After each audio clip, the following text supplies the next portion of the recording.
to convey condolences, to discourage this kind of tyranny and terror, to try and correct the settings of murder in the context of our politics. Hello guys, welcome back to Masaya TV. Pano patinokupai nhau dzakasiyana-siyana ma-updates ezviri kushanda kumadzimana enyika nezvimwe zviri kuitika kunzvimbo dzakatikomberedza. Masikati anawa ndine update yanda kubatirai panapa yezviri kuitika kwaRwavaTapfumanei masaya. Nhasi taona navaChamisa vachienda kunobata maoko vakamirira kuunzwa kwemutumbi kumabvukutafara, asi chanyanya kushungurudza vanhu vakawanda kana kupeputsa vakawanda maererano nezviri kuda kuitika pamusaka pezvakaitirwa RwavaTapfumanei masaya mashoko ataurwa navaChamisa andisingadi kutsanangurira imimi nokuda kuti vazhinji vari kukomblena kuti ndiri kutaurisa. So kana ichingori first time yako to be here, feel free to subscribe on this channel. Zvinobetsera channel yangu ikure nokusiya muchizvionera video iri.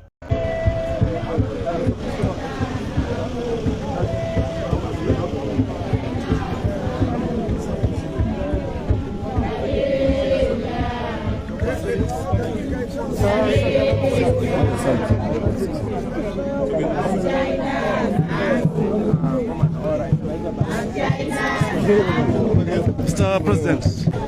Well, what is clear is that Zimbabwe has become totally a banana republic, where there is no rule of law, where there is no citizen protection and security, where citizens are subjected to human rights abuses. And what is clear is that these are blatant and brazen crimes against humanity. We have seen an escalation of these challenges. I mean, for the past year, we have been having challenges. We lost Mboneni Ngube. We lost More Blessing Ali. We lost one of our comrades in Rwanda. We have continued to lose more comrades. We nearly lost Ngadzore. We lost Tinashe, I think in Glenora. You know, I can't remember the center. All these are indications of the challenges we have in the country. What is even shocking is that there is not a statement from government to convey condolences, to discourage this kind of tyranny and terror, to try and correct the settings of murder in the context of our politics. So culpability stands at the doorstep of those who are supposed to preside over the state affairs. And then we have not yet seen any conviction of anyone who has been accused. You have been talking about conviction, just a statement from somebody who is masquerading as the leader of a country. Because you are receiving taxpayers' money. You preside over the nation, even if we are disputed, but you are presiding over fraudulently or criminally. You are presiding over the state affairs. So it's not about parties. There must be a father. This country needs a father. And that's why the people chose us to provide that stewardship and fatherhood. But of course, you know what happened with the election. That is the key issue in this country. We have a disputed leadership. We have a disputed government. We have a government that was chosen by the people but not declared. So there is a conundrum that must be fixed. The conflict between the elected government and what was declared. This illegitimacy is what is causing all these problems. There is panic, there's discomfort by those who have grabbed the reins of power because they know that they don't have the mandate of the people. So the only way to correct this is to have a political settlement that will resolve the issues fundamentally and comprehensively. And we've said it. We've said it to the people of Zimbabwe, and that is what is coming from the citizens. And that is what we are going to be pushing for. This matter is only but an indication of the country sliding into further abyss and tyranny.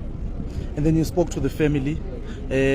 What did they say about this? They are shocked. You can imagine. And even more for the wife, for the children.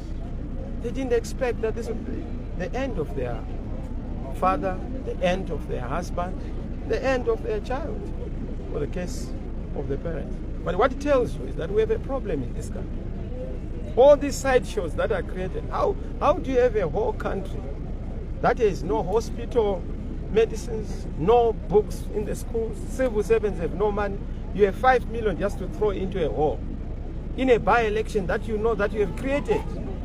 This is not, you can talk about Chabangu or Kwabangu, that name, but that's not, he's not the guy.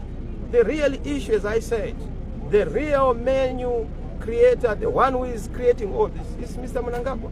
He is the one who is at the center of it. Why? Because he would not have acquiesced into this thing, rushing to declare an election, when you know that it's a criminal act, what he has done through Chaba.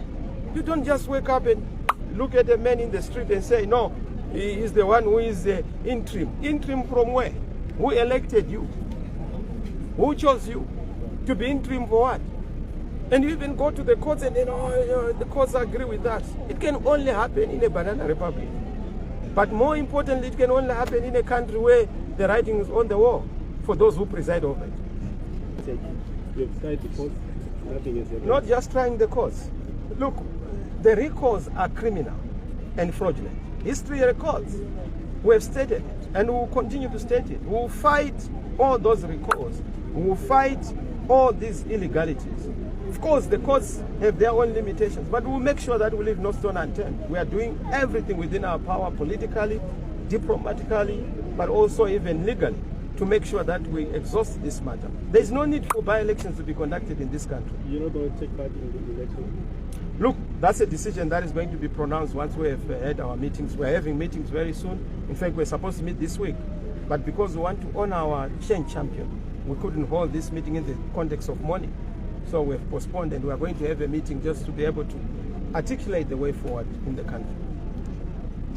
Okay? Thank you. Thank you. Okay. Thank you so much. Thank you. Thank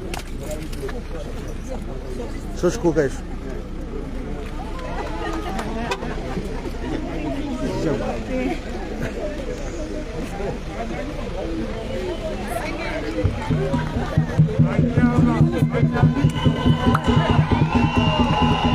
Thank you.